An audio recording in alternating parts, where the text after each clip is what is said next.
The change maker, স্বাগত আপনাকে। Mister Mamun Rashid, আমাদের আজকের প্রোগ্রামের জন্য গতকাল রাতে যখন আপনার সাথে কথা হচ্ছিল, আপনি বললেন যে আপনি ডিজিটাল বিজনেস স্ট্র্যাটেজির উপর কলম্বিয়া বিজনেস স্কুলে একটা কোর্স করছেন। It is a paid course. 3 বছর আগে যখন আপনার সাথে আমার দেখা হয়েছিল আরেকটা প্রোগ্রামে, তখন আপনি একটা কোর্স করছিলেন। আপনি একজন প্রধানের এই আপগ্রেডেশনটা কতটুকু দরকার, কিংবা দরকারই কিনা? এখন তো আপনার অনুষ্ঠানের নামই চেঞ্জ মেকার। পৃথিবীতে এখন সত্য একটি শব্দ বলা হয় চেঞ্জ অর গেট লস্ট। তো এখন তো কেউ তো আর কাউকে গেট লস্ট বলতে পারে না, বলা উচিত না। নিজেকে নিজে তো আরও বলতে পারি না আমরা। স্বাভাবিকভাবে আরেকটি পথ হচ্ছে আপগ্রেড করা। বেঁচে থাকার জন্য আপনাকে নিত্য নতুন জ্ঞান সুদা পান করতে হবে, কারণ পৃথিবী এত পরিবর্তনশীল। এমনকি কোভিডের সময় সব কিছু যখন প্রথম দিকে থমকে যাচ্ছিল, তারপরেও কিন্তু একটা শব্দ ইনোভেশন, নিউ রিয়েলিটি, আমরা বলছি নিউ নর্মাল। এই নিউ নর্মাল তার প্রভাব কতদিন থাকবে, এবং সেই প্রভাবকে পাশ কাটিয়ে কিংবা প্রভাবকে কাজে লাগিয়ে আমরা পরিবর্তিত পৃথিবীতে নিজেদেরকে আবার নতুনভাবে কিভাবে খাপ খেয়ে নিব, এবং শুধু খাপ খেয়ে নেওয়া নয়, কিভাবে আমি বলতে পারবো যে I am up to date or I am updated, I know. যেটা হতো কি যে আমি চিফের জন্য দরকার আছে, আপনি বলছেন যে ইট হ্যাজ টু বি, অবশ্যই এটা শুড কাম ফ্রম টপ। এবং কারণটা কি, টপ যদি চেঞ্জটাকে অ্যাকসেপ্ট না করে, জুনিয়ররা কেন অ্যাকসেপ্ট করবে? যেই ছেলেটি মনে করছে যে আমি তো বিবিএতে ভ্যালেডিক্টোরিয়ান ছিলাম কোন ইউনিভার্সিটির, কিংবা আমি টপ করেছি, আমার জিপিএ 4/4 ছিল, 3.95 ছিল, আমি তো কম্পিটিটিভ পরীক্ষা দিয়ে প্রচণ্ড ফলাফল দেখিয়ে জয়েন করে ফেলেছি, আর পড়ার দরকার কি? আর পড়ার দরকার কেন? কারণ মার্কিন যুক্তরাষ্ট্রে একজন সিও, সে কিন্তু বছরে তার অ্যাভারেজ বই পড়ার হার হচ্ছে 65টি। বাংলাদেশে আমি কিছুদিন আগে শুনলাম একজন মানে বয়সের প্রেক্ষিতে উনি 80 বছরের উপরে তার বয়স, উনি নাকি 145টি বই পড়েছেন কোভিডকালে। তাহলে কেউ তো বলবে না আমার মনে হয় যে আপনাকে আপডেটেড হতে হবে না। কারণ যেখানে নাকি ধরেন আপনি শুনছেন টেসলার কথা, আপনি শুনছেন ইন্টেলের কথা, আপনি শুনছেন মেশিন লার্নিং এর কথা, ডিপ লার্নিং এর কথা, কতটুকু প্রযোজ্য? এবং আপনি যেটা বললেন যে মার্কিন যুক্তরাষ্ট্রে 65টি বই পড়ে, গ্লোবালি এটার এভারেজ হচ্ছে 50টা। আপনি গত 1 বছরে কতগুলো বই পড়েছেন? আমি বেশি পড়তে পারিনি আমার তুলনায়। আমি পণ করেছিলাম ন্যূনতম 10টি বই পড়ব। গেল বছর আমার যে কমিটমেন্ট ছিল শুরুতে, বছরের শুরুতে আমি কি কি করব, সেই ক্ষেত্রে আমি নিজের কাছে ঘোষণা দিয়ে রাখি, কিছু বন্ধু বান্ধবকে বলি। তা আমি প্রায় 22টার মতো বই পড়তে পেরেছি। আমার আরও বেশি পড়া উচিত ছিল। তো গেল বছরে যেহেতু আমার 10টি বই পড়ার কথা ছিল, থ্যাঙ্কস টু কোভিড, সেই কারণে আমি 22টি বই পড়তে পেরেছি। এবার আমি কমিট করেছি যে আবার তো শুরু হয়ে গেছে কাজকর্ম, 15টি বই পড়ব, তারপর দেখা যাক যে আমি কতটুকু এগোতে পারি আর কি। আপনার এই পড়া কিংবা চেঞ্জ মেকিং নিয়ে আমরা কথা বলবো। মিস্টার মামুন রশিদ, আপনাকে স্বাগত জানাচ্ছি আমাদের নতুন শো দ্য চেঞ্জ মেকার, এখানে স্বাগত জানাচ্ছি আপনাকে। ধন্যবাদ আপনাকে। দর্শক, আপনাদেরকেও স্বাগত জানাচ্ছি আমাদের আজকের দ্য চেঞ্জ মেকারে। আমাদের আজকের দ্য চেঞ্জ মেকার অনেকেরই পরিচিত মুখ, মিস্টার মামুন রশিদ। তিনি বর্তমানে প্রাইস ওয়াটার হাউস কুপার্সের বাংলাদেশের managing partner. Mister Mamun Rashid, আপনি যেটা বললেন যে করোনার কথাটা বললেন, কিছু টার্ম ইউজ করলেন। আপনারা যেহেতু প্রফেশনাল সার্ভিস প্রোভাইডার, আপনারা অনেক রিসার্চ করতে হয়। আমি যদি শুধু করোনার সময়টাকে বলি, এইটাতে আপনাদের মার্কেট এক্সপেরিয়েন্স কি বলে? এই সময়ে কোন কোম্পানিগুলো বেশি উইনার হয়েছে, আর কোন কোম্পানিগুলো এটার সাথে অ্যাডজাস্ট হতে পারে নাই, তারা লুজার হয়েছে? যেমন আমরা দেখেছি ফার্মাসিউটিক্যাল কোম্পানিগুলো আমাদের ক্লায়েন্টদের মধ্যে, তারা তো শুধু মানে টিপিক্যাল যেগুলো ফার্মাকোপিয়া মেনে ওষুধ তৈরি করা হয় রোগের নিরাময়ের জন্য, তার বাইরেও তারা স্যানিটাইজার তৈরি করেছে, ডিসইনফেক্টেন্ট তৈরি করেছে। আসলে এটা দরকার ছিল, কিন্তু নন ফার্মা যারা, তাদের তো এই সুযোগটা নাই। এটা কি তাহলে ইন্ডাস্ট্রির কারণে নাকি কোম্পানির স্ট্র্যাটেজির কারণে? এটা অনেকটা ইন্ডাস্ট্রির পজিশনিং এর জন্য। সেইটা আমরা দেখেছি এফএমসিজি, স্বপ্ন, মিনা বাজার, আগোরা এবং তার সমসাময়িক ছোট ছোট মম অ্যান্ড পপ শপও হয়েছে, তারা যারা যারা টেকনোলজির মানে সহায়তা নিতে পেরেছে কিংবা হোম ডেলিভারি কিংবা সামাজিক যোগাযোগ মাধ্যমে সুযোগ নিতে পেরেছে, ই কমার্সগুলো তারা খুব ভালো করেছে। এমনকি আমরা দেখেছি, যদিও যেহেতু সরকার কয়েকটি সিদ্ধান্ত ভালো নিয়েছিল, যে আমাদের পোর্টগুলো বন্ধ করা হয়নি, তেমনটি আমাদের সরকারের নির্মাণ কাজ, ব্রিজ, কালভার্ট নির্মাণ করাও এগুলো বন্ধ করা হয়নি, যাতে করে সাধারণ গরিব মানুষের কাছে টাকা যেতে পারে। এবং সরকারের তো প্রণোদনার টাকা ছিলই, তার বাইরেও যাতে প্রাইভেট সেক্টরও যাতে থাকতে পারে এই মানি ক্রিয়েশন প্রক্রিয়ায় কিংবা ওয়ার্ক অ্যাক্টিভিটি ক্রিয়েশন প্রক্রিয়ায়। সেই ক্ষেত্রে সিমেন্ট শিল্প কিংবা স্টিল শিল্প, ইস্পাত শিল্প যেরকম ক্ষতি হওয়ার কথা ছিল সেরকম ক্ষতি হয়নি। লুজার হয়েছে কারা? লুজার হয়েছে ট্যুরিজম ইন্ডাস্ট্রি, তারপরে সেবা খাতের মধ্যে হোটেল, রেস্টুরেন্ট, এরা তো প্রথম দিকে একদম বন্ধ ছিল। হোটেলগুলো এখনো পুরোদমে যেতে পারেনি। আমরা দেখতে পাচ্ছি যে নতুন বছরে এসে হোটেলগুলো কিছুটা নাড়াচাড়া দিয়ে উঠতে পেরেছে। তো নেট পর্যটন খাত, ট্রাভেল ইন্ডাস্ট্রি মানে এয়ারলাইন্সগুলো, তারপরে বাস লাইনগুলো, এগুলো খুব ক্ষতিগ্রস্ত হয়েছে, বা দেশের বাইরে রেল লাইনগুলো ক্ষতিগ্রস্ত হয়েছে। প্রফেশনাল বডি হিসেবে কি আপনাদের কোনো এটা নিয়ে আপনাদের কোনো রিসার্চ আছে যে এটাকে আরো কোনো স্মার্টলি হ্যান্ডেল করা যেত, মানে লস মিনিমাইজ করার কোনো সুযোগ ছিল তাদের কাছে? অবশ্যই আমরা তো মানে cost rationalisation, cost optimisation, organisational realignment, যেমনটি আপনি আমি দুজনেই বাণিজ্যিক ব্যাংক সম্পর্কে জ্ঞান রাখি কম বেশি। তো সেই ক্ষেত্রে এই যে বাণিজ্যিক ব্যাংকের ডিজিটাল ব্যাংকিং, অল্টারনেট ব্যাংকিং, ব্রাঞ্চগুলো খুলতে পারছি না কিংবা ব্রাঞ্চগুলোকে তৎকালে রেশনালাইজ করা হয়েছিল, এই ব্রাঞ্চ খোলা থাকলে ওই ব্রাঞ্চ বন্ধ থাকবে, এইভাবে করা হয়েছিল। কর্মী বাহিনী কমিয়ে আনা হয়েছিল। সেই ক্ষেত্রে ডিজিটাল ব্যাংকিংয়ের যে প্রয়োজনীয়তা দেখা দিয়েছে, কিংবা ব্রিক্স অ্যান্ড মর্টার ব্রাঞ্চ, যে গুলশান এভিনিউতে আমার 3টা ব্রাঞ্চ, আমাদের উত্তরাতেই 5টা ব্রাঞ্চ, আমার ধানমন্ডিতেই 6টা ব্রাঞ্চ, এগুলো আমার এত ব্রাঞ্চের প্রয়োজন কেন? আমার এত এভিনিউগুলোতে এত টাকা দিয়ে, যেখানে ওয়ার্কিং ফ্রম হোম যেটা একটা নতুন আমাদের আবিষ্কার এমনকি বাংলাদেশের জন্য, সেই ক্ষেত্রে আমার এত টাকা খরচ করে প্রেমিসেস কস্ট আমি বাড়াবো কেন?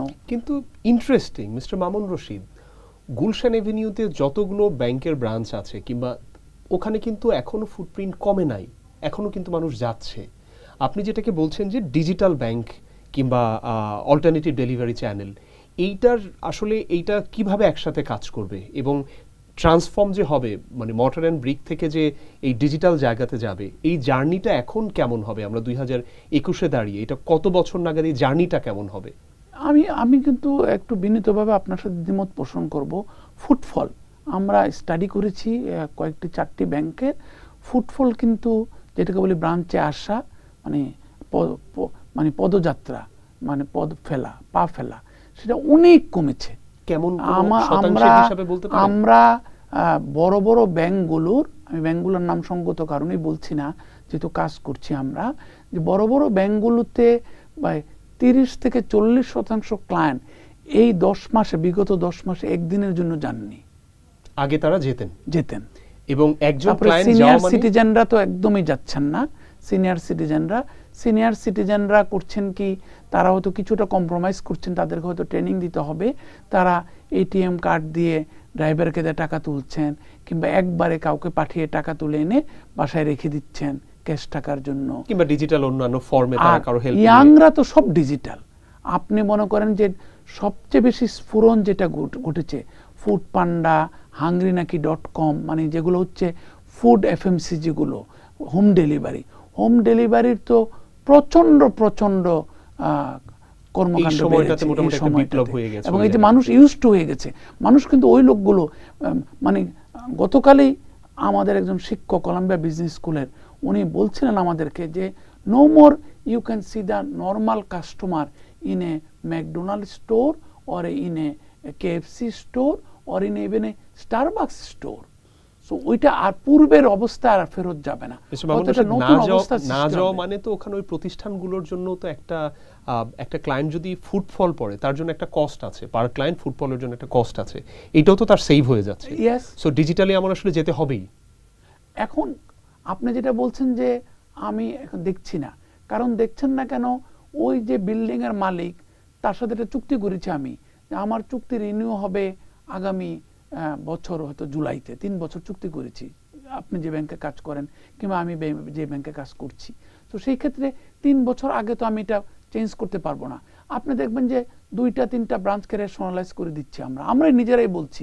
So why do you need too many branches on the ground floor of building of a posh building in Gulshan Avenue? এটার যে প্রেমিসেস কস্ট, আমরা আমাদের প্রতিষ্ঠান শুধুমাত্র এই রিজিয়নে 400 কোটি রুপি বাঁচিয়ে ফেলেছি। তার কিভাবে? ট্রাভেল থেকে, এন্টারটেনমেন্ট থেকে, ক্লায়েন্ট ভিজিট থেকে এবং প্রেমিসেস রেশনালাইজেশনের মাধ্যমে।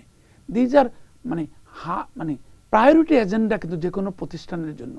এখন আপনার বেঁচে থাকার একমাত্র পথ এই ধরনের ক্রান্তি লগ্নে আপনার খরচ কমান। আপনি তো প্রফিট বাড়াতে পারবেন না, এবং আপনি খরচ কোথায় কমাবেন? আপনি কি কর্মকর্তাদের চাকরি থেকে ছাঁটাই করবেন? নো। যদিও কিছুটা হয়েছে, পৃথিবীর বিভিন্ন দেশে হচ্ছে এখনো, কিন্তু সবচেয়ে বেশি হচ্ছে আপনার অপারেটিং কস্ট কমানো। আপনার ফিক্সড কস্ট হয়তো বেশি কমাতে পারবেন না, কিন্তু আমরা এভাবে করে নিউজ পেপার, আমার যদি লোকজন না আসে আমি এত নিউজ পেপার দরকার কি? আমার এত কাপ চা, বেন্ডিং মেশিন, এগুলো আমার দরকার কি? তারপরে আমার অফিসে লোকজন আসছে না, আমার ট্রান্সপোর্ট দরকার কি? আপনি যেটা বললেন যে অনেকে ওয়ার্ক ফ্রম হোম করছে, সেক্ষেত্রে তো আমার ওই পার স্কয়ার ফিটের জায়গা যখন এই ভাড়াটা এবং আমরা দেখতে পাচ্ছি বিশেষ করে আমাদের নারী কর্মকর্তাদের ক্ষেত্রে across the world work from হোমে তাদের প্রোডাক্টিভিটি অলমোস্ট ডাবল হয়ে গেছে। যে সমস্ত নারী কর্মকর্তাকে আমরা দেখতাম আগে যে তারা ম্যানেজার হতে পারবে কিনা সন্দেহ আছে, তাদেরকে আমরা এখন নিশ্চিত বলতে পারি তারা মিনিমাম অ্যাসোসিয়েট ডিরেক্টর হবে। তার কারণ হচ্ছে তার যে একটা টোটানার মধ্যে থাকতো। প্রত্যেক নারী কর্মীকে আপনি যদি অফিসে দেখেন যিনি বিবাহিত কিংবা সন্তান আছে, তাকে একটা সময় করে দ্রুত গতিতে কাজ করতে হচ্ছে, আবার ফোন করে জিজ্ঞেস করতে হচ্ছে আম্মু ওষুধটা খেয়েছো কিনা। তার মার প্রতি দায়িত্ব তার, যখন নিজের সংসার আছে, অফিসে এসে মেড সার্ভেন্ট ফ্রিজে জিনিসটা তুলেছে কিনা খাওয়াটা, কিংবা বাচ্চাটা খেয়েছে কিনা, বাবু স্কুল থেকে এসেছে কিনা।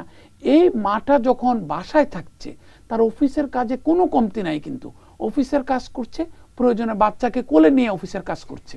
মিস্টার মামুন রশিদ, এটা কি আপনি আপনার থেকে বলছেন না এটা কোনো স্টাডি আপনাদের কাছে আছে? আমরা করেছি আমরা নিজেরা পার্টনার্স মিটিং আলোচনা করছি পিডব্লিউসির, যে we have identified many of our lady colleagues যাদের প্রোডাক্টিভিটি ফেনোমেনালি রাইজ করেছে during this COVID time, only because changing the work mode from office to home.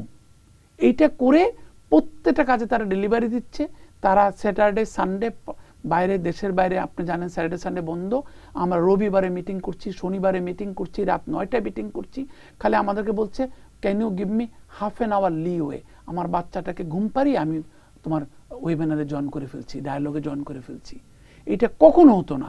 ওই ওই ওই ওই মাটিকে, তরুণী মাটি তার বাচ্চাকে ড্রপ করতো, থাকতো বসুন্ধরায়, বাবা মা থাকতো ধানমন্ডিতে, বাচ্চাকে সকাল 6টার সময় উঠে গাড়ি নিয়ে যেয়ে ড্রপ করতো, তারপর সেখান থেকে 7:30টায় রওনা দিত, অফিসে আসতো 10টায় গুলশানে, তারপরে আবার যাওয়ার পথে 6টায় বেরোতো, তারপর আবার ধানমন্ডি যেত, বাচ্চাকে তুলতো, আবার বসুন্ধরা আসতো। ওই তরুণী কর্মীটিকে আমি যদি বলতাম, আমার নারী সহকর্মীকে, যে তখন তুমি একটা ওয়েবিনারে জয়েন করো রাত 8টায়, she would have already resign value yesterday.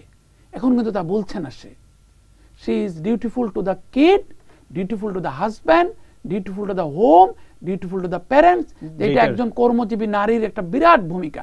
এবং আমি তো আপনাকে বলছি, আমাদের রিসেন্ট, আমরা গেল সপ্তাহে আমাদের একটা পার্টনার্স, অনেক প্রায় আমাদের 100-র বেশি পার্টনার ছিল সাউথ এশিয়া অঞ্চলের, আমরা প্রত্যেকে রেজুলেশন করেছি যে আসলে we have seen dramatic productivity improvement in our lady colleagues. এবং সেইটার এমপ্লয়ার হিসেবে যেরকম আপনি দেখছেন, সোসাইটিও এটার দ্বারা অনেকভাবে বেনিফিটেড হবে, বিকজ মা হিসেবে তিনি যখন তার দায়িত্বটা প্রপারলি পালন করছেন, তার বাচ্চাটা, আমার বাচ্চাটাই তো ফিউচার সিটিজেন, তারাই তো এসে ভ্যালু অ্যাড করবে। কিন্তু একটা ব্যাপার যেটা বললেন, রাত 9টা কিংবা রাত 10টায় যখন মিটিংয়ের কথা, অনেকে বলছে, অনেক জায়গাতে বলছে, এইটা আগে যেরকম সময় জ্ঞানটা ছিল, এখন রাত 11টায়ও ওয়েবিনার অথবা ভার্চুয়াল মিটিংগুলো করা হচ্ছে। কেউ অভিযোগ করছেন যে এই মহামারীর কারণে এই সেন্সটা আসলে অনেকটা, যেটা আগে ছিল সময় জ্ঞানটা, এটা আসলে অনেক ক্ষেত্রে এটা একটু চ্যালেঞ্জিং হয়ে যাচ্ছে। ব্যাপারটা কেমন? এটি অন্য প্রতিষ্ঠানগুলোর ক্ষেত্রে কি হচ্ছে আমি জানি না। আমরা যে প্রতিষ্ঠানে কাজ করি, আমরা তো কনসালটেশন দিয়ে থাকি, অ্যাডভাইস করে থাকি, কিংবা টেকনোলজি ট্রান্সফরমেশন করে থাকি, অডিট করি, ট্যাক্সের বিষয়টি দেখি। আমাদের তো কাজেরটা ডেলিভারি দিতে হবে। কারণ কাজটা যদি আমি সকাল দুপুর বেলার মধ্যে ডেলিভারি দিতে পারি, আমার রাতে কাজ করার দরকার নেই। আর আমরা শুধুমাত্র ওয়েবিনার তখনই করি যখন আমার ওয়ার্ক ব্রিফিং নিতে হবে, আমার ডেলিভারি ব্রিফিং নিতে হবে, কিংবা ওয়ার্ক প্ল্যানিং করতে হবে। আদারওয়াইজ তো আমি অন্যরা হয়তো করতে পারে রাত জেগে। আমি দেখি যে অনেকে টক শো করেন, যেহেতু ক্লাস করাতে হচ্ছে না, ইউনিভার্সিটিতে কলেজে পড়াতে হচ্ছে না। বাট আমাদের ক্ষেত্রে কিংবা একজন ব্যাংক কর্মকর্তার ক্ষেত্রে আপনি বলছেন যে অ্যাজ লং অ্যাজ সে ডেলিভারি দিয়ে দিচ্ছে, এখানে আর কিছু থাকছে না। মিস্টার মামুন রশিদ, প্রোগ্রামের এই পর্যায়ে আমাদের র্যাপিড ফায়ার সেকশন একটা আছে, আমরা এখন ওখানে যাচ্ছি। আনফরচুনেটলি আপনি আর আমি যদি এখন একটা প্লেনে থাকি এবং প্লেনটা যদি ক্র্যাশ করে, আপনি জানেন যে 2 মিনিটের ভিতর প্লেনটা পড়ে যাবে, আপনি তখন কি করবেন? আল্লাহর নাম নিব। যদি ফোন করার কোনো সুযোগ থাকে, আপনি কাকে ফোন করবেন? সুযোগ থাকে, আমি দেখব যে আমার এমন কিছু আছে কিনা যেটি আমার স্ত্রী কিংবা উনি যদি আমার সাথে ট্রাভেল না করে থাকেন, কিংবা আমার সন্তান যিনি আমার নিকটাত্মীয়, তাকে একটু জানিয়ে যাব। অজানা কিংবা অনালোচিত কোনো যদি বিষয় থাকে সেটা একটু বলে যাব তাকে। বিশেষ আপনি করে যেটা বললেন যে সম্পদের ভাগ বাটোয়ারা কিংবা সম্পদ বিষয়ক কোনো কিছু যদি আলোচনা থাকে। আপনি যেটা বললেন যে এই বছর আপনার এজেন্ডা হচ্ছে 15টা বই পড়া, এই এখন আপনি কোন বইটা পড়ছেন? Good economics during bad time. সাথে আরেকটি বই পড়ছি, সেটা হচ্ছে ডিজিটাল ট্রান্সফরমেশন, আমার টিচার শিক্ষক কলাম্বিয়া বিজনেস স্কুলে ডেভিড রজার্সের। আমরা ডিজিটাল ট্রান্সফরমেশন নিয়ে কথা বলবো। আপনি যদি অল্প করে আনসার দেন, বিশ্ব অর্থনীতিতে সামনে কি পরিবর্তন আসছে? বিশ্ব অর্থনীতিতে যেটা আমি বলবো যে প্রচুর রিফর্ম আসবে, আর technology will be in command. তো কোনো আলোচনাই হবে না যেখানে প্রথমে ভাবা হবে না টেকনোলজি ইউটিলাইজেশন কিংবা টেকনোলজি অ্যাডাপ্টেশন ছাড়া, মানে কোনো আলোচনাই হবে না। যেমন আপনি যদি আমাদের দেশে 1 বছর আগে আলোচনা করতেন যে আপনার বাবার কাছে টাকা পাঠানো যাচ্ছে না, কিংবা আপনার কোনো বন্ধু যদি বলতো যে আমার বাবার কাছে টাকা পাঠাবো গ্রামে, সেটা কিন্তু আগে আপনি ভাবতেন পোস্ট অফিস, ব্যাংক, অনেক কিছু। এখন এটা অনেক সোজা হয়ে গেছে। বিকাশ, এখন ভাবছেন নগদ, কিংবা প্রথমে আপনি ভাববেন যে টেকনোলজির সহায়তা আমি কিভাবে করতে পারি। বাংলাদেশে কেউ যদি বড় হতে চায়, তার কি দরকার বেশি? অর্থ দরকার আর জ্ঞান দরকার? কোন ফিচারটা তার? আমি মনে করি যে বিশ্ব কিন্তু একটা গ্লোবাল ভিলেজ হয়ে যাচ্ছে। সুতরাং এখন আর মানে স্ট্যান্ডার্ডাইজেশন, ভালো লোক, খারাপ লোক, এফিশিয়েন্ট লোক সংজ্ঞা কিন্তু আন্তর্জাতিক সংজ্ঞা, দেশীয় সংজ্ঞা নেই। আপনার দরকার গ্লোবালিটি, গ্লোবাল এক্সপার্টিস এন্ড কম্পিটেন্স অর্জন করা। কিন্তু আমি ঢাকা মার্কেটে কাজ করি, আমি এবিসি কোম্পানিতে কাজ করি। ইউ নেভার নো, বিকজ কালকে আপনি যদি স্টার্টআপও দিয়ে থাকেন, কালকে আপনার company will be taken over by another Dutch company or British company or Canadian company. আপনি জানবেনই না যে এই ছেলেটি এআইইউবি থেকে একটা অ্যাপ সরবরাহ করতো গুগলে, সেই কোম্পানিতে জয়েন করেছিল বাংলাদেশের আউটসোর্সিং কোম্পানিতে। সেই ছেলে 2 বছর পরে চলে গেল গুগল ব্যাঙ্গালোরে। সেই ছেলে 5 বছর পরে চলে গেল গুগলের আরেকটি সেন্টারে গুগলের এমপ্লয়ি হয়ে ইউরোপে। সেই ছেলে এখন গুগলের একটা marketing manager marketing director in Google headquarter in United states of America. আপনি অনেক লেখালেখি করেন। ছোট থেকে বাচ্চাদের যদি বিনিয়োগ, সঞ্চয় এটা শেখানো কিভাবে উচিত? ম্যাথ, অঙ্ক ছাড়া কিচ্ছু না আসলে। কিন্তু you don't need any other language. যদি ইংলিশ এত ইম্পর্টেন্ট হতো, যদি হিন্দি এত ইম্পর্টেন্ট হতো, চায়না এত বড় দেশ হতো না। আপনি এমন একটা সময় বহুজাতিক প্রতিষ্ঠানগুলোতে কাজ করেছেন, একদম সামনে থেকে নেতৃত্ব দিয়েছেন, লিড করেছেন। মিস্টার মামুন রশিদ, আপনার সবচেয়ে বড় স্ট্রেংথ কি? একটা ফিচার বলতে পারবেন? মানুষের ভেতর থেকে ভালো দিকটা বের করে আনতে পারা। উইকনেস? আমার উইকনেস হচ্ছে আমি ওদের ইনএফিশিয়েন্সি হ্যান্ডলিং এর ক্ষেত্রে একটু ইমপেশেন্ট হয়ে যাই। মোর স্ট্রাকচার হওয়া উচিত আমার। আপনি কালচারালিও আপনি যথেষ্ট সাউন্ড একজন বিজনেস ওয়ার্ল্ডে কাজ করে আমি দেখেছি যে আপনি অনেক লেখালেখি করেন। যদি ধরেন বলা হয় এমনি একটা নাটক সে পিডব্লিউসি থেকেই চিন্তা করলো যে বানাবো, সেক্ষেত্রে আপনি অ্যাক্টর থাকবেন এবং 3 জন ফিমেল অ্যাক্টরসকে আপনার নিতে হবে। তারা কারা কারা হবেন বাংলাদেশ থেকে? টিভি নাটক, মুভিও হতে পারে। আমি বোধহয় আফসানা মিমিকে নিব, আমি বিপাশা হায়াতকেও নিব, আমি শমীকেও নেওয়ার সম্ভাবনা আছে। আপনি একটা জেনারেশনের কথা বললেন, তিনজন যে জেনারেশনের, ভেরি গুড। আমি শিওর যে নাটকটা নিশ্চয়ই ভালো হবে।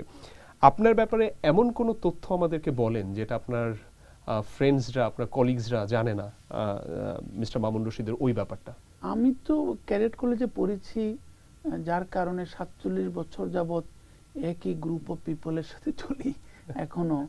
সো আমার খুব একটা গোপন কিছু নাই, আদার দেন হয়তো সংখ্যা তত্ত্বের বিচারে আমার কত টাকা গচ্ছিত আছে কিংবা সেভিংস রয়েছে, সঞ্চয়, এটা ছাড়া। এটা সম্ভবত আমার স্ত্রীও জানে না, আমার সন্তানও জানে না। এটা আমিও মাঝে মাঝে ভুলে যাই, আবার অঙ্ক করে বের করি। ধন্যবাদ মিস্টার মামুন রশিদ। আমাদের র্যাপিড ফায়ার সেকশন এ পর্যন্তই। আমরা যদি আবার ব্যাক করি, আপনি একটা জায়গায় বলছিলেন যে ডিজিটাল ট্রান্সফরমেশন, যদি আপনি বলেছেন যে এখন গ্লোবাল ভিলেজ সব কিছু এক হয়ে গিয়েছে, তারপরও আমি দেখি আমরা এখন যেখানে বসে আছি প্রগতি সরণি, আমি আসলে এই বিল্ডিংয়ে কাজ করি, আমার কাছে এখনো গ্লোবাল ওই হাওয়াটা পুরোপুরি এসে লাগে নাই। সো কেমন হবে এখন 2021 সালের আমরা জানুয়ারিতে আছি, সো এই পরিবর্তনটা কেমন হবে এমপ্লয়ার লেভেলে, এমপ্লয়ি লেভেলে, এটা কি স্কিল সেটে কি পরিবর্তন আনতে হবে? আমি আপনাকে ছোট্ট একটা উদাহরণ দিই। ধরেন স্বপ্নের যে কোনো একটা স্টোর, সেখানে আমরা IoT device, internet of things ব্যবহার করে দেখাচ্ছি যে এই যে দোকানের মধ্যে গিজ গিজ করছে জিনিসপত্রে, তার মধ্যে একটা কর্নার আছে which has not been visited by more than 3 person for last 1 month. ওই কর্নারের দরকার আছে না। আমরা আবার আরেকটা কর্নার দেখাচ্ছি, ওই কর্নার মানে পারে না বহিতে নদী আর জলভারের মতো অবস্থা, আরো অনেক বেশি দরকার, আরো অনেক বেশি ফুটফল পড়ছে। তাহলে আমরা কেন যেই কর্নারে মাত্র 3 জন লোক গেল, সেই কর্নারটা বন্ধ করে দিয়ে যেই কর্নারে শত শত লোক যাচ্ছে, ওই কর্নারের জিনিসগুলো কিছুটা এই কর্নারে নিয়ে আসছে না কেন? এটা কে শেখাচ্ছে? আইওটি। আপনার গরুর কিংবা গাভীর সবচেয়ে ভালো প্রজনন সময় কোনটা? আপনি একটা গ্রামীণ ফোনের সিমের সাথে আইওটি ডিভাইস ঠিক করে দেন, আপনি জেনে যাবেন most productive time for a cow. তো এই যে টেকনোলজি যে আপনাকে বিরাট একটা বেনিফিট দিচ্ছে, তারপর আমি তো ডেলিভারি, হোম ডেলিভারি, ট্রেকিং, আজকে দেখেন আপনার এই যে ফ্লাইট এওয়্যার, এই গুগলে আপনি কিন্তু ফ্লাইট নাম্বার দিলেই কিংবা সিট গুরু আপনি দেখতে পারবেন, সিট গুরু যখন দিবেন, ফ্লাইট নাম্বারটা যখন দিবেন QR 639, এসে যাবে এটা কি এয়ারবাস, এটা কি বোয়িং, বোয়িং হলে বোয়িং 777-300 ইয়ার নাকি 200 ইয়ার নাকি 787, তারপরে সিটটা কোথায় কোথায় আপনি বসে আছেন, কোন কোন সিটগুলো করোনার কারণে বন্ধ রাখা হয়েছে। আপনি হয়তো ট্রাভেল করবেন 3 মাস পরে, আপনি এখনই প্ল্যান করতে পারছেন। এই যে আপনার শক্তি বেড়ে যাচ্ছে টেকনোলজির কারণে, এখন এই শক্তিটা যদি আপনি ব্যবহার করা না শিখেন, ইউল বি অবসলিট। আপনি গ্রামে দেখেন, আমার গ্রামে আমি গিয়েছিলাম প্রাথমিক বিদ্যালয়ে, সরকারি প্রাথমিক বিদ্যালয়ের শিক্ষিকারা জুমে, আমার চাচি একজন শিক্ষিকা, উনি জুমে ক্লাস নিচ্ছেন, তারপরে উনি মানে অনলাইনে রিপোর্ট জমা দিচ্ছেন, এবং উনি প্রত্যেক জায়গায় সেলফোনে ফোন করে করে ছাত্রছাত্রীরা পড়ছে কিনা, শিক্ষা মন্ত্রণালয় থেকে তাদের একটা নির্দেশ দেওয়া হয়েছে, শিক্ষা বিভাগ থেকে প্রত্যেকটা ছাত্রছাত্রীকে, এবং দুষ্ট ছাত্রছাত্রীদের আরেকটা লিস্ট করেছেন উনি। আমার নিজের গ্রামের আমার আপন চাচি, উনি একজন প্রাথমিক বিদ্যালয়ের শিক্ষিকা, উনি তাই বললেন। আপনি দেখেন টেকনোলজি প্রত্যন্ত গ্রামাঞ্চলে কি চেঞ্জ এনে দিয়েছে। টেকনোলজির কথা যেহেতু আসলো, আমরা সবসময় দেখি যে টেকনোলজি প্রতিনিয়ত চেঞ্জ হয়, সেটা আপনি যেটাই বলেন, ব্লক চেইন, ক্লাউড সার্ভিস, এই চেঞ্জগুলোর সাথে যদি আমরা একাত্ম হতে চাই, একজন স্টুডেন্ট, একজন প্রফেশনাল, এইটার জন্য তার কি করতে হবে? আপনাকে একটা কথা বলি, এই যে যখন অ্যানালগ ফোন এসেছিল, তখন কিন্তু নোকিয়া বাংলা শব্দ চালু করেছিল, প্রচুর বিজ্ঞাপনও দিয়েছিল ওরা। এখন কিন্তু বাংলাটা নাই। কেন নাই? People do not need it. এই যে চেঞ্জ হচ্ছে, আপনার কাজের মেয়ে কিন্তু লিখছে, আমার কাজের মেয়ে লিখছে স্যার বাই সাম, সে বেগুন, ব্রিঞ্জাল লিখতে পারছে না, বেগুন লিখছে বাইগন। সো মেসেজ ইজ মানে কমিউনিকেটেড, এই যে জিনিসটা হয়ে যাচ্ছে, এটা অব্র এসে যাচ্ছে, মানে অ্যাপ্লাইড ওয়ার্ল্ডটা চেঞ্জ হয়ে যাচ্ছে এবং আপনি কিন্তু বুঝে ফেলছেন, আমি কিন্তু বুঝে ফেলছি, এটাই দরকার ছিল। আসলে আমরা অনেক বাহুল্য নিয়ে কাটাচ্ছিলাম সময়, এখন বাহুল্যগুলো চলে যাচ্ছে, যার কারণে আপনার সময় কিন্তু ফ্রি আপ হয়ে যাচ্ছে, you can do more thing. এই যে নেটফ্লিক্স আপনি বলেন, স্পটিফাই বলেন, আপনি কত কিছু দেখতে পাচ্ছেন। একটা ছবি আপনি বন্ধু বান্ধবকে নিয়ে অ্যাক্রস দ্য ওয়ার্ল্ড নিয়ে আপনি সবাইকে দেখতে পাচ্ছেন, ইউ আর নেভার লস্ট। আপনার বন্ধু, আমি সেদিন আমার ছেলে ছুটিতে এসছে ইউনিভার্সিটি থেকে, ইউএস থেকে, সে দেখলাম একটা ছবি দেখছে নেটফ্লিক্সে, along with a friend sitting in Florida, another friend sitting in Copenhagen. তো আপনি দেখেন টেকনোলজি তাকে কি করেছে, বন্ধুত্ব পৃথিবীর সবচেয়ে বড় যে সম্পদ একজন তরুণের জন্য, আপনি বন্ধুত্ব কিন্তু বঞ্চিত হচ্ছেন না। আপনি ঢাকায় বসে নেটফ্লিক্সে লেটেস্ট ছবি দেখছেন, with a friend in Florida, with a friend in Copenhagen. So this is, এই ভার্চুগুলাকে আমাদের দেখতে হবে। আর আপনি বলেছেন আপডেট করা, সিস্টেম তো নিজে আপডেট করে। আপনি দেখেন আপনার ল্যাপটপে কিন্তু যে সমস্ত প্রোগ্রামগুলো চলছে, আপনার প্রাতিষ্ঠানিক যদি ল্যাপটপ হয়ে থাকে, তারা নিজেরাই কিন্তু আপডেট করছে একটা ফ্রিকোয়েন্ট ইন্টারভ্যাল, সুতরাং আপনি আপডেটেড হয়ে যাবেন। বাংলাদেশ মার্কেটে আমরা দেখি যে কনসালটেন্সি মার্কেটটা বাংলাদেশে এটা বেশ বড় হচ্ছে। যারা ইউজার তাদের কাছে তারা অনেক সময় তাদের একটা ফিডব্যাক দেখছিলাম যে তারা শুরুতে তারা যতটা আকর্ষণীয় মনে করে, ইমপ্লিমেন্ট করতে গিয়ে তাদের আসলে একটা বড় চ্যালেঞ্জ হয়। এইটা এন্ড ইউজার হিসেবে এইটা তারা কি করে এই শুরুর ব্যাপারটা এবং যখন ইমপ্লিমেন্ট করার ব্যাপারটা, তারা এইটাতে কিভাবে কানেক্টেড হবে? ছোট একটা উদাহরণ দেই, বাংলাদেশে একটি বিরাট ব্যাংক, তারা কিন্তু বাংলাদেশ ব্যাংকের কাছে অ্যাপ্লাই করেছিল বেশ কিছুদিন তারা বন্ধ থাকবে ট্রানজ্যাকশন। পৃথিবীতে এরকম কোনো উদাহরণ নেই যে টেকনোলজি ট্রান্সফরমেশনের সময় কিংবা কোর ব্যাংকিং সিস্টেম ট্রান্সফারের সময়, নতুন কোর ব্যাংকিং সিস্টেম নেওয়ার সময় ব্যাংক বন্ধ রাখবে, এবং সেটি একটা listed company. It's almost a crime or offence বাংলাদেশে করতে হয়েছে। কেন? ট্রাবল ম্যাপিংটা আমরা করি না। টেকনোলজি প্রজেক্টগুলো ফেল মারে কেন? যে কোনো প্রজেক্ট ফেল মারে কেন? আপনাকে ট্রাবল ম্যাপিং করতে হবে। Where is the shoe pinching, আমার কোথায় কোথায় প্রবলেম আছে এবং এই প্রবলেমের সমাধান কি, এবং সমাধানের জন্য আমার ডিজায়ার্ড গোল কি। তো এটা যদি আমি ঠিকভাবে করে ফেলতে পারি, টাস্ক ফোর্স এবং কনসালটেন্টরা আপনার পরিবর্তনকে, আপনার ট্রান্সফরমেশনকে স্মুথ করার চেষ্টা করবে। তারা কিন্তু এনশিওর করতে পারবে না যদি আপনি বেস্ট ড্রিম টিমটা নিজেদের থেকে গঠন করে না দেন। আমরা কি করি? আমরা সচেতন থাকি as a consultant, as a humble consultant, যে আমাকে কিন্তু জোরে দৌড়াতে হবে। যদি আমি একটা ব্যাংকের আইটি হেড কিংবা সিটিও কিংবা অপারেশন হেডের থেকে বেশি না জানি, তাহলে ওকে দিয়েই তো, ওনাকে দিয়েই তো পরিবর্তনটা সম্ভব। ব্যাংক কেন আমাকে নিল বেশি টাকা দিয়ে? এবং আমরা যারা আন্তর্জাতিক কনসালটেন্ট রয়েছে, আমাদেরকে তো বেশ কিছু টাকা দিতে হয়। তো সেই ক্ষেত্রে আপনার সাথে আমার চুক্তিটি যদি ট্রান্সপারেন্ট হয়, আপনি যদি জানেন আমার ডেস্টিনেশন মডেলটা কোথায়, কিভাবে আমি আমার জার্নি প্ল্যান কি, আপনার ট্রাবল ম্যাপিংটা যদি ঠিকভাবে করতে পারেন এবং ড্রিম টিমটা যদি সকল ডিপার্টমেন্ট থেকে নিয়ে যাদের সম্যক দৃষ্টি রয়েছে, উপলব্ধি রয়েছে, তাদেরকে নেন, তাদেরকে সাকসেস। আমার একটা ব্যক্তিগত প্রশ্ন আছে আপনার কাছে। আমি দেখেছি যে ইন্ডিয়া, চায়না, বিশেষ করে চায়না, তারা প্রোডাকশন বলেন, ম্যানেজমেন্ট বলেন, এই জায়গাগুলোতে তারা যত নিখুঁতভাবে কাজ করে, আমরা আমাদের এখানে অনেকগুলো জায়গাতে দেখি যে আমরা শুধু ভাষা কাজ জানি। আমি এখন এখানে কাজ করছি, আমি যে কাজটা করছি এটা ভাষা অনেক ডেপথে আমি আমার অনেককে দেখে যে যাই না। এটা কি শুধু স্কিল সেটের ইস্যু, নাকি সংস্কৃতির কোনো অংশ এটার সাথে জড়িত? এটা কিন্তু এখন প্রমাণিত হয়েছে উল্টো। এটা প্রমাণিত হয়েছে বাংলাদেশের ছেলেমেয়েরা প্রচন্ড ব্রিলিয়ান্ট। ওদেরকে ঠিকভাবে নারিশ করা হয় না, নার্চার করা হয় না, ওদেরকে জব ডিসক্রিপশনের বাইরে যাইতে দেওয়া হয় না, ওদেরকে কোনো ট্রেনিং দেওয়া হয় না নিত্য নতুন পরিবর্তন কি আসছে। বাংলাদেশের বাচ্চা ছেলে মেয়েগুলা BUET, IBA, North South, BRAC, East West, ওরা তো একটা জিনিস আপনাকে আমি বলি, আগে আপনি ছবি দেখেছিলেন কিনা যে আউটসোর্সড, তাই না? ওই ছবির তুলনায় সাউথ ইন্ডিয়ানরা, চাইনিজরা, ফিলিপিনোরা, তাদের থেকে তো বাংলাদেশের প্রাইভেট ইউনিভার্সিটির বাচ্চারা 25,000 টাকায়, 30,000 টাকায় তাদেরকে নিলে তারা বেটার ইংরেজি পারে এবং তারা বেটার কম্পিউটার হ্যান্ডেল করতে পারে। বিষয়টা হচ্ছে তাদেরকে নেতৃত্ব দেওয়া, তাদের জব ডিসক্রিপশনটা ভালো করে বোঝানো এবং তাদের জন্য অফিসে, আদালতে একটা কনজেনিয়াল এনভায়রনমেন্ট তৈরি করা। আমি দেখেছি আমরা অনেক দিন যাবত বলতাম, আমরা যারা বিজনেস গ্রাজুয়েট MBA অ্যাসোসিয়েশন চালিয়েছি, যে বিজনেস গ্রাজুয়েটদেরকে সরকারের বড় বড় মন্ত্রণালয়গুলোতে একটু ইন্টার্নশিপ করার সুযোগ করে দেওয়া হোক। আমরা দেখেছি কিছু কিছু মন্ত্রী যারা আমাদের পরিচিত, স্টেট মিনিস্টার ডাইনামিক, তারা কিছু কিছু IB এর নর্থ সাউথের বাচ্চাদেরকে নিয়েছেন। প্রাইভেটাইজেশন কমিশনে আমার বন্ধুরা 2-1জনকে নিয়েছে, দেশ থেকে বিদেশ থেকে পাশ করা। আমূল পরিবর্তন হয়ে যাচ্ছে, বৈপ্লবিক পরিবর্তন হয়ে যাচ্ছে।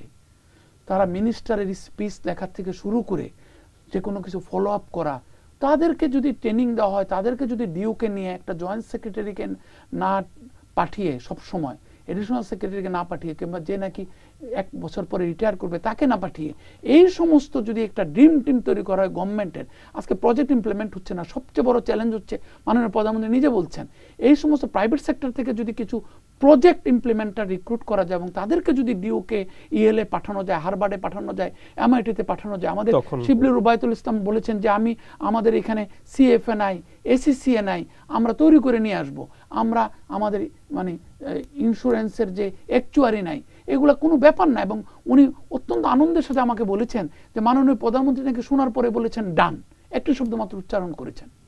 তো যেই জাতি নিজের টাকা দিয়ে পদ্মা সেতু করতে পারে, সে আমাদের দেশে চার্টার্ড অ্যাকাউন্টেন্ট নাই, দরকার আমাদের 10,000, আছে আমাদের 1600, তো বাকি 8,400 চার্টার্ড অ্যাকাউন্টেন্ট তৈরি করে ফেলবো আমরা দরকার হলে। এই সুযোগটা পুরোপুরি আছে। আমরা আপনার ব্যাপারে, আপনাদের কাজের ব্যাপারে আমরা মার্কেট থেকে কিছু এন্ডোর্সমেন্ট নিয়েছি, মন্তব্য নিয়েছি, চলেন দেখি আমরা। মামুন ভাই সম্পর্কে বলতে গেলে আসলে অল্প সময় বলে শেষ করা যাবে না। I have been fortunate enough to work alongside him for good 5-6 years in my days with Standard Chartered Bank. Mamun ভাইয়ের সাথে সরাসরি কাজ করেছি, he was my direct boss, and একটা দুটো জিনিস আমি সিগনিফিকেন্টলি যেটা স্ট্যান্ড আউট ফর মামুন ভাই, এক, সাংঘাতিক রকমের বিজনেস ড্রাইভার। ওনার কাছ থেকে বিজনেস ড্রাইভিংটা যতটা শিখেছি সেটা পরবর্তী সমস্ত সময় ধরে আমার জন্য কাজে দিয়েছে। আরেকটা হচ্ছে is the networking. I have seen very few people maintaining such extensive network from top to bottom. এই দুটো দিয়ে আসলে মামুন ভাইকে জাজ করাটা খুবই অন্যায় হবে, বাট মামুন ভাই has truly been a change maker not only in my career but also in many people that I know of. Mamun Rashid সম্পর্কে বলতে গেলে প্রথমেই বলতে হয় যে উনি একজন strong leader. Not only that, উনি চেঞ্জ আনার ক্ষেত্রে অন্যদেরকে মোটিভেট করতে পারেন, যেটা কর্পোরেট ওয়ার্ল্ড বলেন, ফাইন্যান্সিয়াল সেক্টর বলেন, এখানে প্রতিনিয়ত যে চেঞ্জগুলো হচ্ছে তার সঙ্গে খাপ খাওয়াতে গেলে বা ইনোভেশন আনতে গেলে এটা একটা মারাত্মক কোয়ালিটি যেটা ওনার আছে।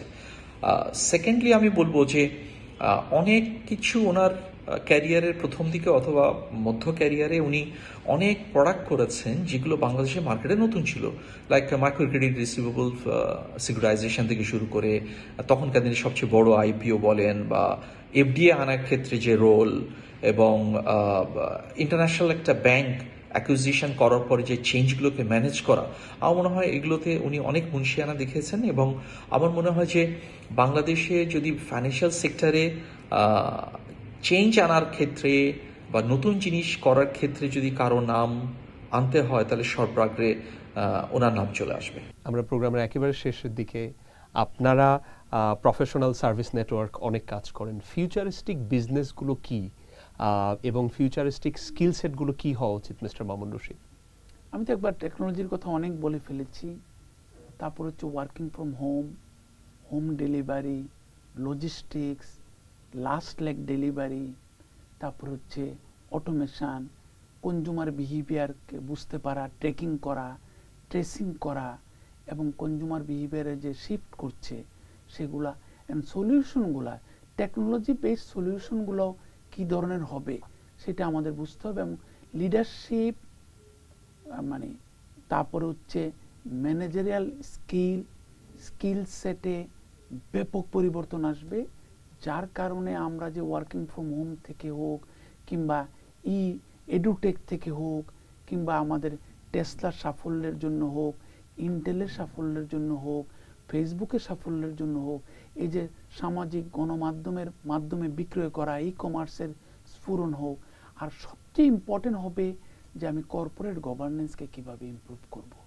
কর্পোরেট গভর্নেন্সকে যদি ইমপ্রুভ না করতে পারি তাহলে কিন্তু আমার লস বাড়বে, একটা পর্যায়ে এমপ্লয়ি ফ্রড বাড়বে, ক্লায়েন্ট ফ্রড বাড়বে, কিংবা আমার টাকা আদায় করতে পারবো না, বাজারে অনেক টাকা বাকি থাকবে, আমি বুঝতে পারবো না লোকজন কে কোথায় যাচ্ছে, আর শুধু উইনিং কোম্পানিরাই থাকবে, প্রচুর লুজিং কোম্পানি এসে যাবে যারা নাকি পরিবর্তিত বিশ্বের সাথে খাপ খেয়ে চলতে পারবে না। মিস্টার মামুন রশিদ, আপনি আমাদের দ্য চেঞ্জ মেকারে স্টুডিওতে এসে সময় দিয়েছেন, ধন্যবাদ আপনাকে। দর্শক, আপনাদেরকেও ধন্যবাদ আমাদের সাথে থাকার জন্য। পরের পর্বে আরেকজন চেঞ্জ মেকারকে নিয়ে আসবো, তার চেঞ্জ মেকিং এর গল্প আমরা জানবো। শুভ বিদায়।